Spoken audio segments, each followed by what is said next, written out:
Hi viewers. இன்னைக்கு April 3 Siragadikka ஆசை serial என்னாச்சுன்னு சொல்லி பார்க்கலாம்க்கு முன்னாடி சேனல் சப்ஸ்கிரைப் பண்ணாதவங்க மறக்காம சப்ஸ்கிரைப் பண்ணுங்க. இன்னைக்கு என்ன அப்படின்னு சொல்லி பார்த்தீங்கன்னா, இங்கே வந்து ரோஹிணி வந்து வீட்டுக்குள்ளே வந்துடுறாங்களே. இப்போ விஜயா போய் ரோஹிணி அடித்தோடனே மனோஜ் வந்து எனக்கு எல்லாமே தெரியும் சொன்னோடனே இப்போ விஜயா போய் மனோஜ் அடிக்கிறாங்க. உங்ககிட்ட சொல்லும்போது நீ அவளை அடிச்சியாடானோடனே இப்போ அண்ணாமலை கேட்குறாரு, என்ன நீ எப்போ பார்த்தாலும் அடிச்சியா வெட்டுவியான்னு கேட்டுகிட்டே இருக்கிற ரவுடி மாதிரி சும்மா இரு அப்படின்னு சொல்லி சத்தம் போடுறாரு.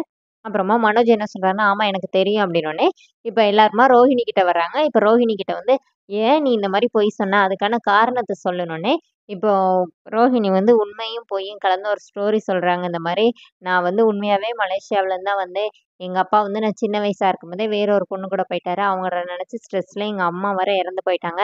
நான் மட்டும் தனியா நின்னேன். அப்ப எனக்கு இருந்த ஒரே ஃப்ரெண்டு வித்யா மட்டும் தான். அதனால நான் இங்க வந்து அவ கூட சேர்ந்து இந்த மாரி பார்லருக்கு கோர்ஸ் படிச்சுட்டு நான் வந்து பார்லர் நடத்திட்டு இருந்தேன். அப்பதான் நான் மனோஜ மீட் பண்ணேன். எனக்கு மனோஜ் அப்பவே ரொம்ப பிடிச்சிருந்துச்சு. நான் அவர வந்து உண்மையாவே லவ் பண்ண ஆரம்பிச்சேன். இப்பவும் ஒரு உண்மையா லவ் பண்றேன் அப்படிங்கிற மாரி சொன்னோனே, மனோஜ் அப்படியே நிக்கிறாரு. வீட்ல எல்லாரும் அவங்க சொல்றத வந்து கேட்டுட்டே இருக்கிறாங்க.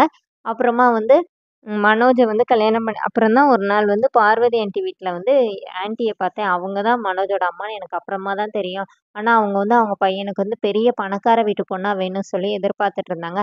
அதனால தான் நான் இந்த மாதிரியான பொய்யெல்லாம் சொன்னேன் அப்படின்னு சொன்னோனே, இப்ப ரவியும், ஸ்ருதியும் டவுட்ல என்ன கேட்குறாங்கன்னா, நீங்க உங்க அப்பா காசு குடுத்தாரு தானே நெறைய வாட்டி காசெல்லாம் கொண்டு வந்தீங்க.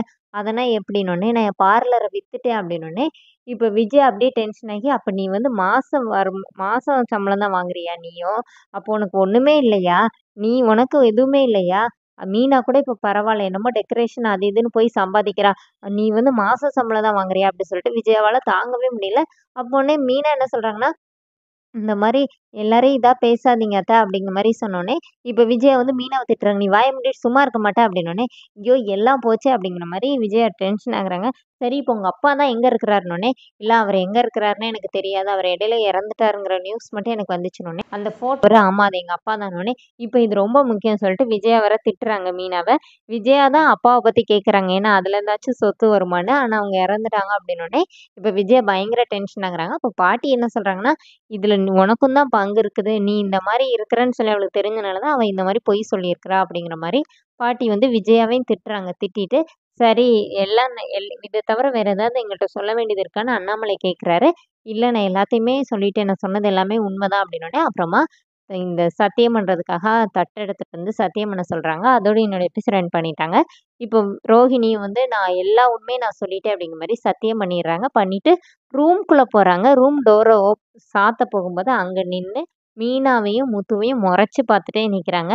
இப்போ முத்துவும், மீனாவும் அவங்கள பார்த்துட்டே இருக்காங்க. ஏன் அவங்க அப்படி பார்க்குறாங்க அப்படிங்கிற மாரி பார்த்துட்டே இருக்கிறாங்க. அதோட என்னோட எபிசோட் ரன் பண்ணியிருக்காங்க. Thank you.